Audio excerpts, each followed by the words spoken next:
I see that it's already 3 o'clock, so let's start. Hi, everyone. My name is Julius, and I'm the founder and CEO of Cloudwiser that is hosting today's workshop. And we also have here Klāvs, who will be delivering the workshop. Klāvs, you want to say hi to everyone? Hi, everyone. Thanks. I'm very happy to have all of you joining this event, and I see that more people are coming in. Most probably, this is a good timing to do the intro, so they would not miss any of the important stuff that Klāvs will be talking about. And I hope you'll find this event interesting and useful. And before we begin, let me just say a few words about Cloudwiser and what we do for those who haven't heard of us before. So Cloudwiser is an advanced tier AWS partner, and we're operating in Lithuania, Latvia, and Estonia, so all the Baltic countries. And we work closely with AWS to support the current and new AWS users in our region. And our main business line is AWS resell, that is being used by a number of companies in the Baltics. So if your company is currently using AWS, I strongly suggest you check out the benefit packages that we offer as a bonus for your AWS spend. And next to that, we try to do a lot of things to build the local AWS community, and this workshop is a good illustration of that. Klāvs will be your today's speaker, lecturer, if we can call him like that, and my role will be to support him along the way. So before passing the screen to him, I want to mention two things regarding the workflow of today's event. So one, your questions are really very welcome. So, please submit them in the Q&A section that you will see like as a separate part, or even in the chat, whatever works for you better. And we will go through them at the end, or if we have some slots during the demos. But yeah, the usual way is to do the Q&A at the very end, and maybe even some more discussions will follow. And that's in some of the recent workshops, that was, I would say, the most interesting part of the whole event. And the second part, this event will be recorded, and we will share it with everyone most probably tomorrow. So if you'll miss something, or you will want to dig deeper into some of the details, don't worry, you'll always have the recording to look through in the future. That's all from my side. Klāvs, are you ready to take over? That I am. Okay. So just a second. Right, so that works. Yay for basic presentations. So hello everybody. Today we'll be going over some basic usage scenarios for AWS Secret Manager, which is something we'll get into in a moment. A bit about me. I've been a DevOps engineer for a while now, and I've been working with AWS for, I think, more than 5 years now. And otherwise working at Nordigen, and together with Cloudwiser for in a consultation capacity. So onto the actual Secret Manager. What it is basically a bit more than a key value store. So it's a hosted secrets management platform that has a couple of benefits over a traditional key value store, in that it has built-in encryption and built-in support for actually rotating secrets in a programmatical fashion. Just like most AWS toolings, it has proper API access as well. So either through the native AWS CLI, while also having a fairly easy overview from the console as well. And as with any kind of security tools, it naturally comes with fairly fine-grained security controls to managing access to it. So for some actual use cases or reasons why you might want to use it is basically to stop storing any kind of secrets or sensitive data or sensitive keys locally or on target machines disks. So for example, if you need some kind of Lambda function that needs to access a database, you can instead of storing it in its environment variables, you can instead give it access to the secret manager's specific key through IAM roles, for example, or you can do the same thing in your applications. You can also leverage it for things like Ansible or any kind, or even Terraform or any kind of other infrastructure management tools or code snippets, or pretty much anything where you would want to have access to secrets, but not actually store it locally. And we'll in this workshop we'll go mostly over the infrastructure side of things, so Ansible and Terraform, and with a very basic example for Lambdas as well. But there's a fair few more complicated and ultimately better ways to implement that in your own ecosystem or infrastructure, but that generally does require some development work, because to get the most out of it, you have to implement logic on the application side as well, for because you have to be able to, for instance, be able to deal with the fact that secrets are rotating. So you have to have the logic that you're actually pulling the data from the APIs of Secret Manager themselves, instead of pulling it once and storing it locally.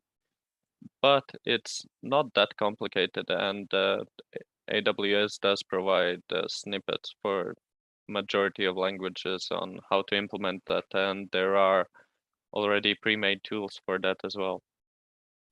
So I'm not sure if it's visible, but I posted the GitHub link that we'll be going over today. And for a small overview of what we'll do, we'll go specifically just run manually deploy the keys and test it, test the retrieval with Ansible. We'll not go into more complicated uses for Ansible because it's not really providing more complicated roles would not really gain that much, and go over a couple of roles with Terraform, and then, as I mentioned, Lambda, and then we can go over some best practices near the end. So onto the practical side of things. I'll move away from the basic onto the terminal. So if you have the role pulled down, we should have the basic structure, and the README for the most part goes over all the requirements, but respectively we'll need the three basic requirements, which is Ansible, AWS CLI for Boto, or AWS CLI, and Terraform. AWS CLI is just for basic retractions, and you automatically get Boto with it, which Ansible uses as well. So the first thing would be to get your configuration, which is simply exporting your access key. For those of you that signed up for actual access to the account. If not, then we can simply move forward. So as an example, is to actually set the credentials or basic secrets, it's really simple with the CLI. You can simply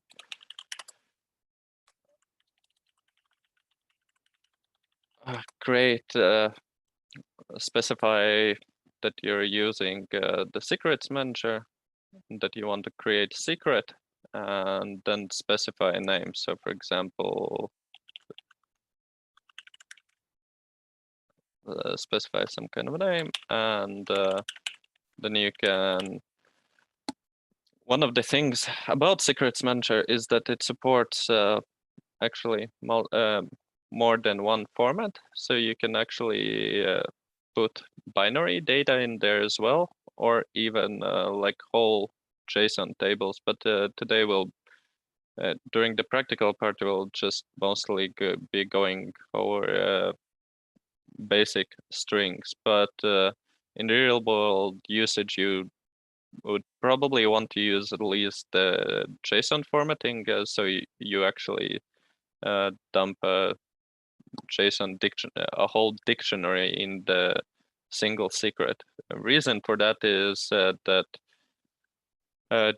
due to the pricing model, which for Secrets Manager is that you pay 40 cents per month per secret, plus a certain amount for API requests, which I think was a couple of cents per 1,000 or 10,000 requests. So the benefit of using a dictionary obviously is that it's cheaper. But the main drawback is that you have to have then the basic logic that would pull out any specific keys that you would need, but that's not really that complicated of a problem. So yeah, and so here we specify that it's a string and simply enter hello world. And here you can see that it does it fairly quickly. And with the same AWS CLI tool, we can also retrieve the secret.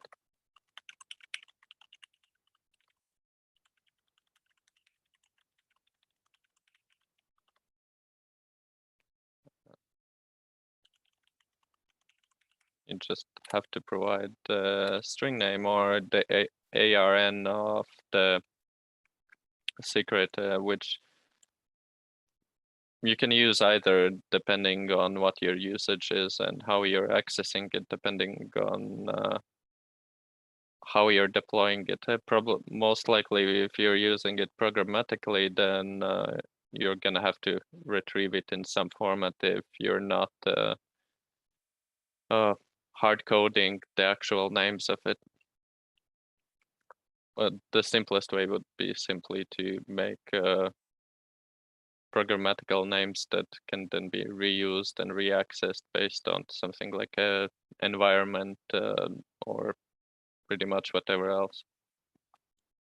And yeah, here we can see how it retrieves it.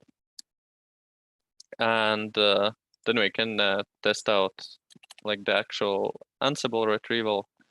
And if we go into the Ansible directory, like the code for actually retrieving it is really simple. That's all there is. It depends on AWS extension module for Ansible that's fairly well supported. And after that, it's just a matter of creating a lookup and specifying the secret name, which again can be either the ARN or the friendly name. And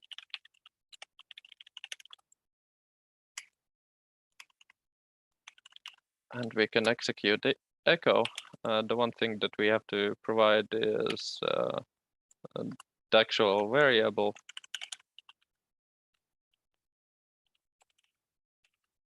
Which in this case is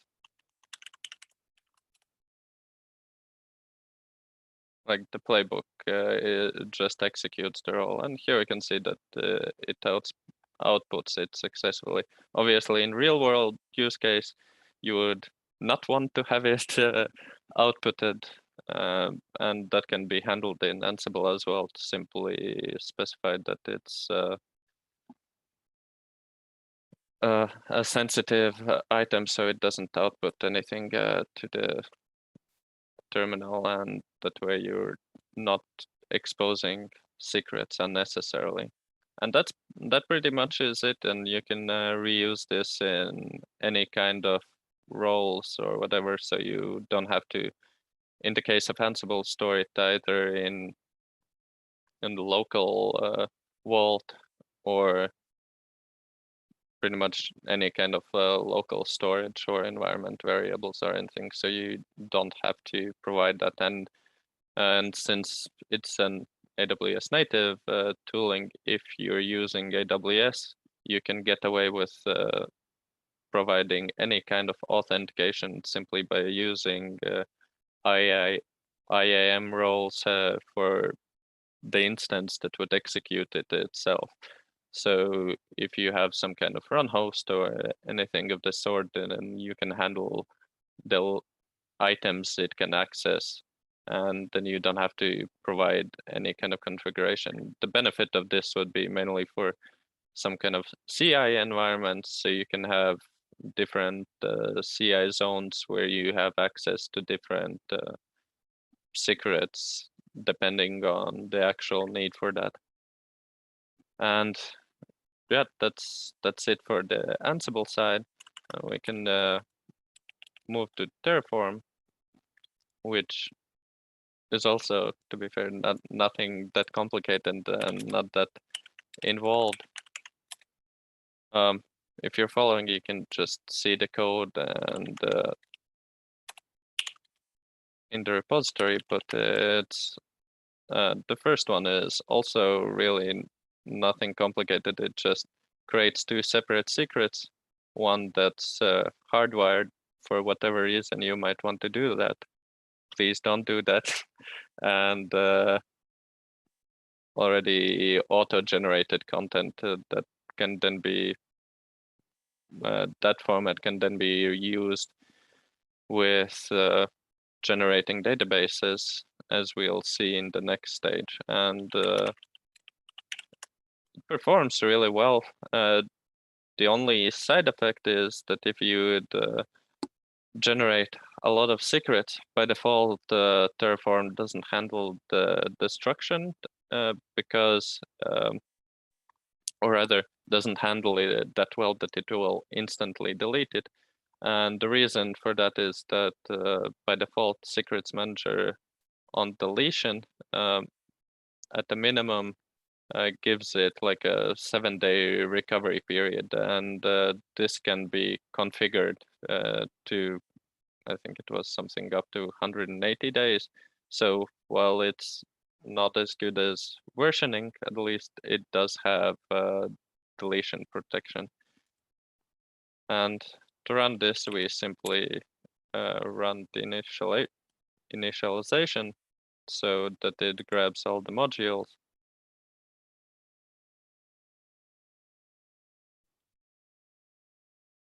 Which usually is fairly quick, except when you're showing it. Okay. You can run Terraform plan, and it will show that we're generating multiple outputs, but in actual practical outputs, there will be 2 + 2, because for Terraform, you have to first generate the secret, and only then you can insert the content, since you cannot do it in a single stage. And if you apply it,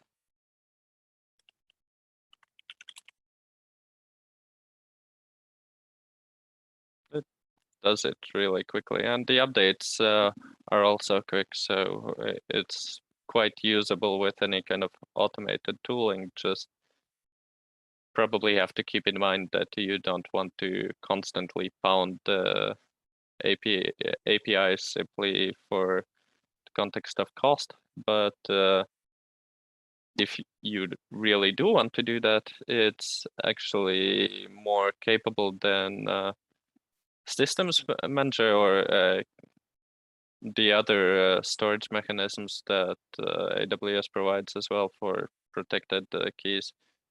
I think the API requests went up to something like 600, no, 180 requests per second or something around that. So you shouldn't be hitting any roadblocks that you're requesting it too fast. But still, cost is something to keep in mind. And yeah, that's it. And here we can see that the default destruction environment, like Terraform will run through.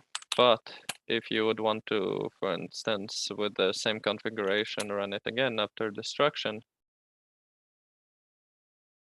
it will get stuck. And that is because while the items in theory got removed, in reality, they're still there. And we can swap to console to see that in action.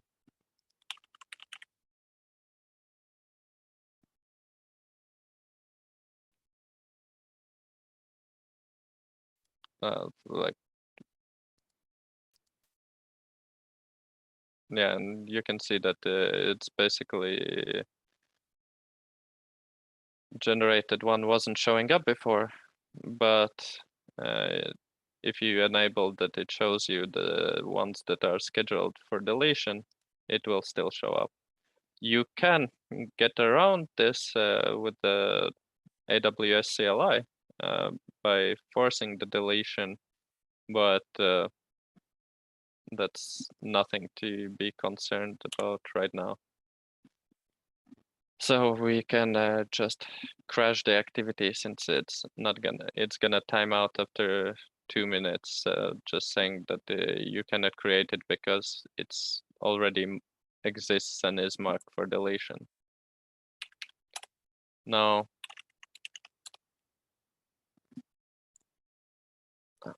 all right, did not go back to terminal. Right, and if we go back to the roles, we can look at the second one, which I guess it's more useful to actually look at the code.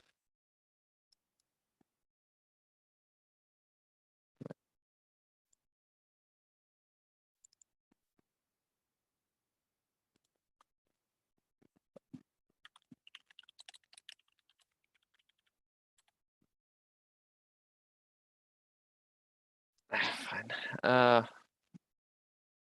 If we look here in the code, we also have the basically secrets manager part on RDS. With this role, we basically create a RDS instance, and the password is automatically generated. It's never outputted directly, and instead, the moment it's created, basically it's stored in its own secret that then can be retrieved from secret manager programmatically. And like actually doing this is the longest phase since creating our databases takes a while. So we can you can run it on your own if you prefer. But I guess there's not much point looking at the screen for 8 minutes, looking how it creates a database.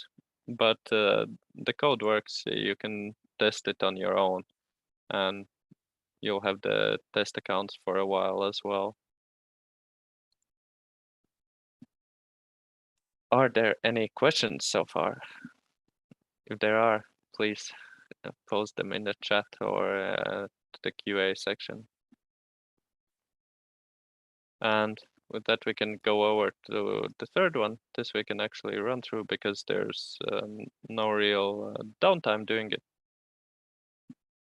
And this is a Terraform role that creates a Lambda instance. It actually, in the role itself, it doesn't use any secrets, but it provides the Lambda role access to retrieving secrets, and then the role, the Lambda function itself retrieves a secret from the secrets manager. And there are multiple ways you can control how or what it gets. Like, that's up to you how you implement that logic. In this case, it's really basic in that we add an environment name that defines the secret name, and then the function itself retrieves that one specific secret. And we can go back to 3.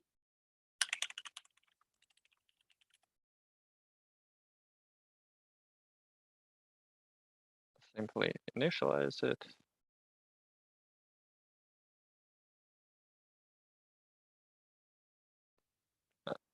Right, and one of the things with Terraform, though, is that it does store the outputs locally, by default at least. And my suggestion would be to remove that if you're actually using it in production. So specifically the state files, and use some kind of remote or centralized state storage instead, which provides not just the security benefit that you're not storing any kind of sensitive material locally, but also that the state file is always accessible. And so even if for some reason, if for example, you're using a Terraform through CI, then you have the concept, no matter if it's Dockerized or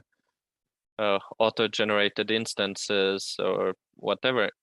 In any case, you have proper access to the state file, so there won't be any kind of random changes or loss of history, and you don't have to worry about credential storage on whatever the execution system is, because if you're using remote storage, then it will always store it remotely and not keep anything locally. So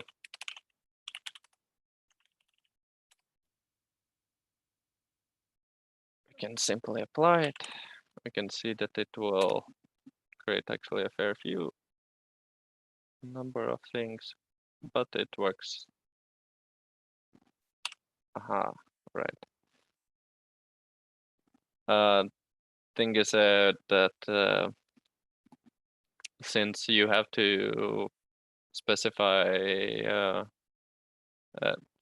for lambdas, you can say use S3 for the function storage. You have to use, and since S3 buckets need to be named uniquely, here you have to provide the bucket name with something that you're going to use.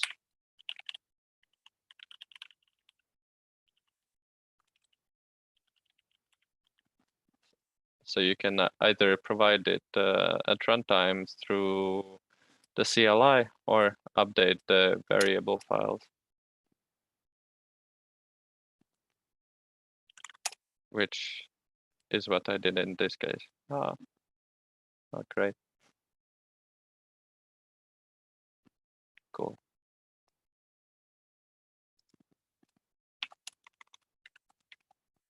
That was not a good random choice.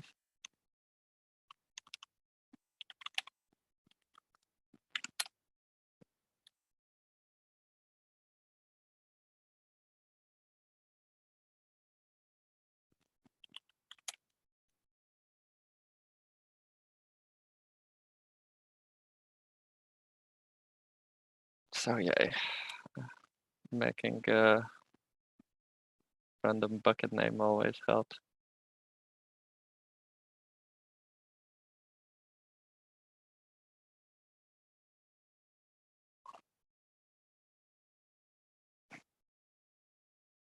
Cool. Well, that's always good when something fails, when you're running it for the 29th time. So I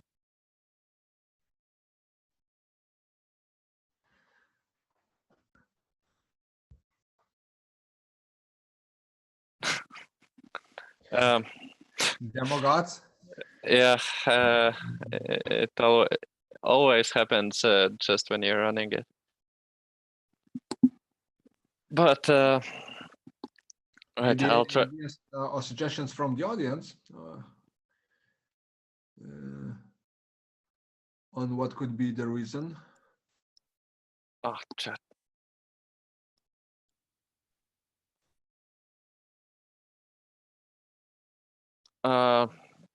My guessing it's failed to upload it or.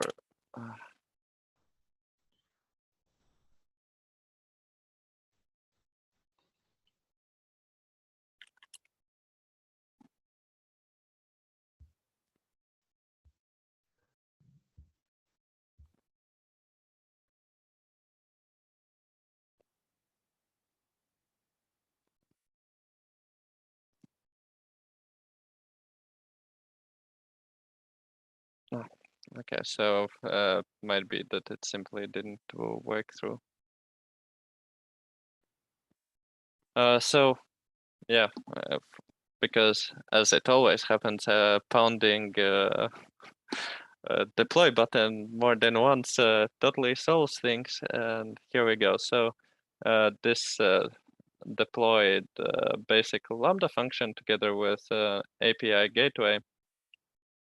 And this the only output is the API gateway is URL, and we can try to open that in the browser. If you're running it yourself, then you should be able to get your own URL as well, but we can test this. And here we have a problem with lambdas, and that is something to take note, is that since in this case it's a Node.js function, due to the fact that it's how lambdas run the first time it starts up, it certain parts of it can execute faster or slower. In this case, the problem is that since the code is not asynchronous, the request for retrieving the key takes longer than actually giving the response to the browser. And so just simply refreshing it actually works. And that can be worked around by having your code actually asynchronous.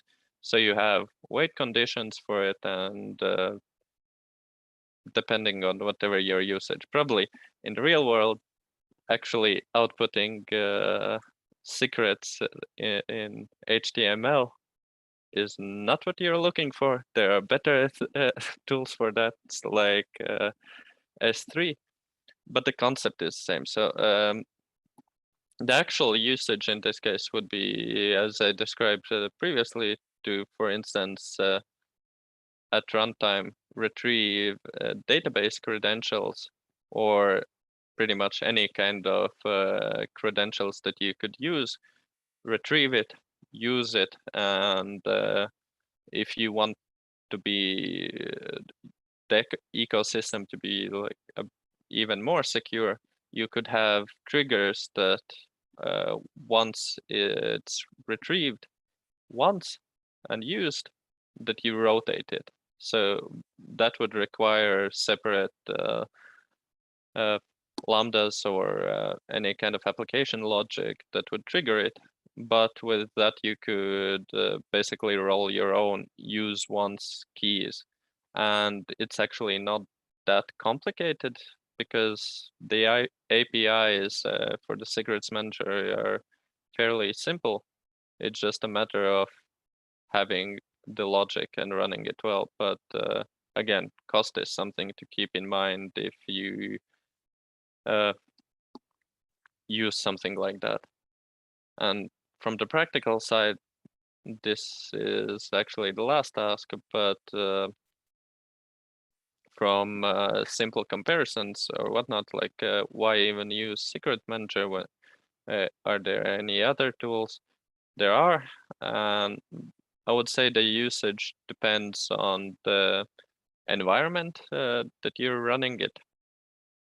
For example, the biggest competitor for any kind of these cloud managers that both AWS, Azure, and Google have is HashiCorp Vault.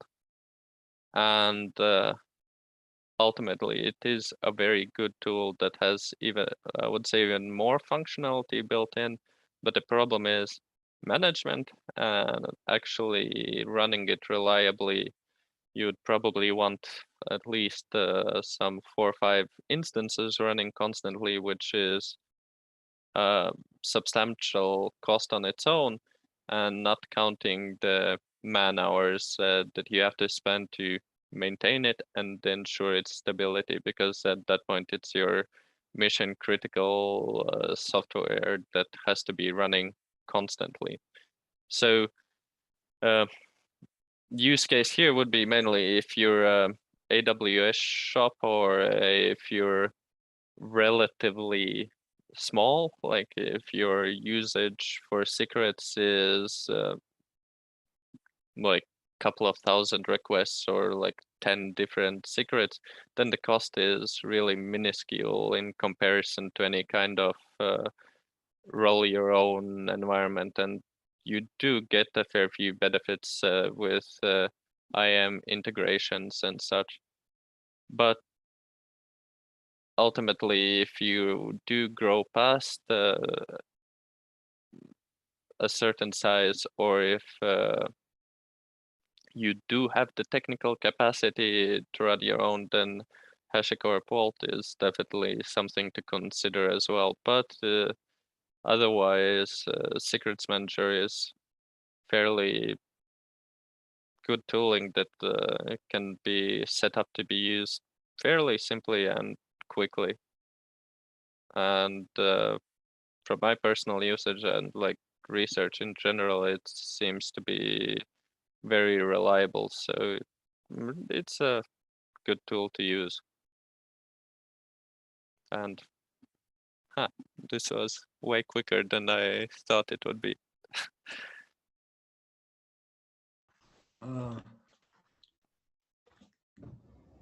Is it all, Klāvs?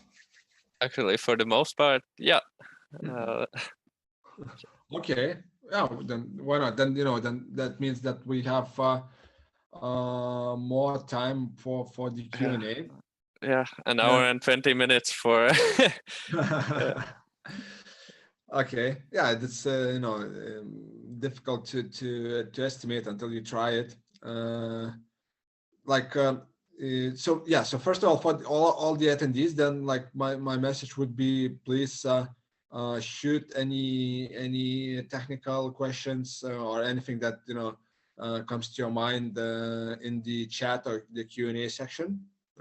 That's an important, I think a very important part of the event that we could cover here now, and utilize a chance to challenge Klāvs or like discuss any use cases you have maybe in your own environment.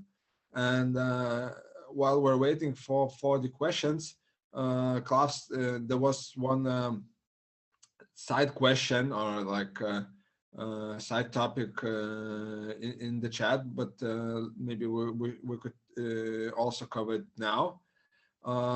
Vitalis mentioned that, like, when I asked what our events we could do, or workshops on what our topics, Vitalij's mentioned that he's interested in AWS Systems Manager, specifically Batch Manager in his case. Like, do you have any practice with this AWS service, or like have any opinion? From what I've used, again, in the situation where you're an AWS shop, it can be good, but it's one of those things that gets you quite locked in because it's something that you would want to use if you have a large enterprise environment, since otherwise you most likely can be relatively dynamic with spinning up just fresh instances of applications, but the necessity generally shows up if you have environments that are not flexible. And in such a case, if you're an AWS only shop, I would say it's worth looking into. Okay, and regarding the secrets manager, like from your own experience, like in the projects you've done on AWS, like is it the go-to tool that you like basically use and choose without any like other considerations from your like past experience, or have you tried? Again, like I would say the biggest competitor is Vault, but like I talked about before, it's mainly a question of what your environment and technical capacity is. There are other API-X supported tooling, but out there as well. But I would say for the most part, the AWS Secrets Manager is fine as long as you're an AWS shop.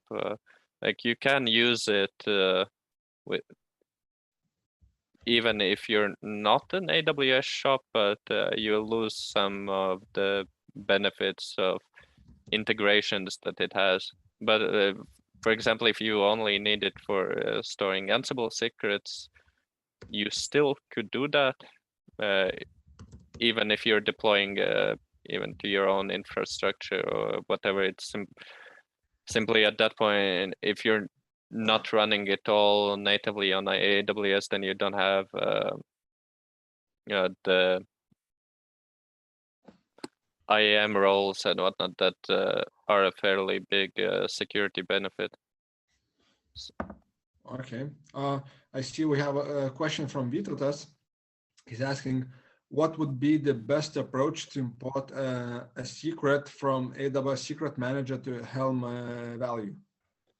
I would say depends on how you're managing the system in general. Like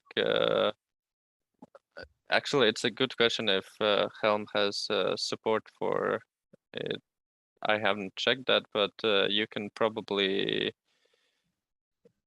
if you're, again, depending on where you're running the Helm projects or something, if you're running it from CI, you can probably have an additional script or something that previously pulls whatever values you need from the secret manager and populates and for example the environment variables with that. That could be one approach, but I would say mainly it would depend on what your environment is. Okay. Or that. I also or what Roman suggested. Oh, yeah, it's great that already some questions being answered by the other attendees. That's a nice discussion. I also see one more question in the Q&A part. Are there any programmatic practices for sharing secrets with business users? Like, for example, RDS user password via email. Would Lambda help here? If yes, can Lambda be triggered when new secret is created? I think a very good question. I would say it definitely could help, since depending on how you're creating the users, you can just implement a lot logic there, and you could have it that once first of all, a secrets manager supports triggers on their own. Like that's one of the ways the rotation and such works, that you basically have Lambda triggers that do the rotation activity themselves. So you could just expand that to then send off the email or any kind of activity that you would need to do, or you can make a Lambda function that specifically sends the email. So if you're basically creating new users or something like that, then you can create a Lambda script that takes input, for example, as the username that would be required, and then automatically triggers the generation of it, storage, and sending it out. Okay, sounds interesting. I see no more questions, but I have one more. I remember, I'm not sure if you covered this, at least I haven't heard it today, but I remember that once we were discussing about what could be the first workshop during the new year, you mentioned that you would like to maybe do some practical, examples, or at least, go deeper and talk about the new AWS console cloud shell that AWS created. Yeah, and this is not like directly connected to today's topic, but still, like I'm not sure if like all of the attendees heard about this new service that was introduced, I think, during the reInvent in December. So would you mind sharing your own opinion on it? Maybe you've tried it already. Like, do you think it's something worth giving a try? I would say that's again one of those things that kind of highly depends on the actual usage, like usage of AWS tooling that you have, and it does have the benefits of having basically a pre-configured shell available directly from the console that has all your access controls are already configured. But for the most part, it's not exactly something that you would use in more enterprise settings, because at that point you want more restrained access anyways, with some kind of Bastion hosts or VPN access or that kind of things. And for enterprise side, it doesn't really do anything. But the main benefit is for smaller shops that probably have only a couple of people.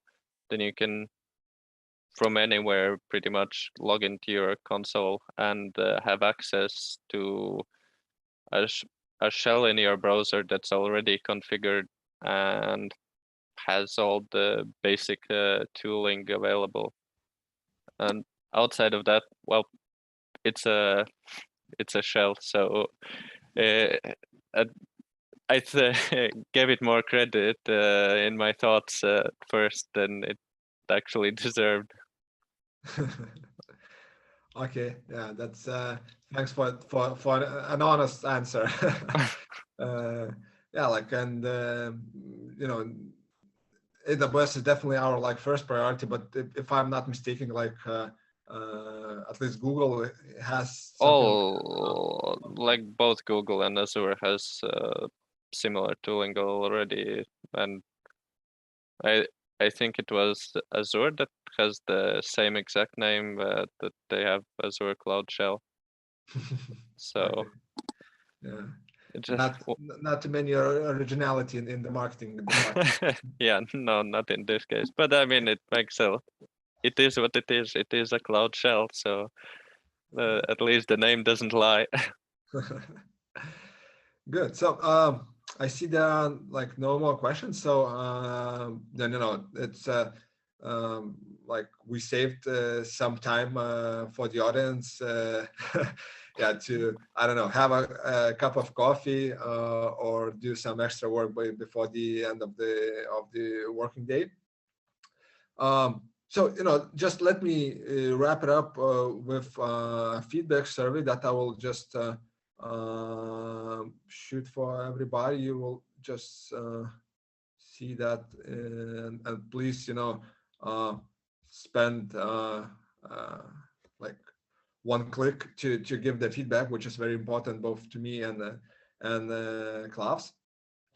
And while everyone is submitting the answers, I would like to once more to encourage everyone to join the AWS Community Baltics channel on Slack. I've pasted the link a few times, and I'm sure you'll find a lot of useful information there. And also, like I guess the main goal of everybody joining there is to find the like-minded people that are working with AWS every day and they're AWS fans. And you can definitely find me or Klāvs there as well. And then you can please go ahead and maybe if you have some questions pop up after the event in the evening. So I guess you can definitely ask Klāvs there, and I'm sure he will be more than happy to answer those.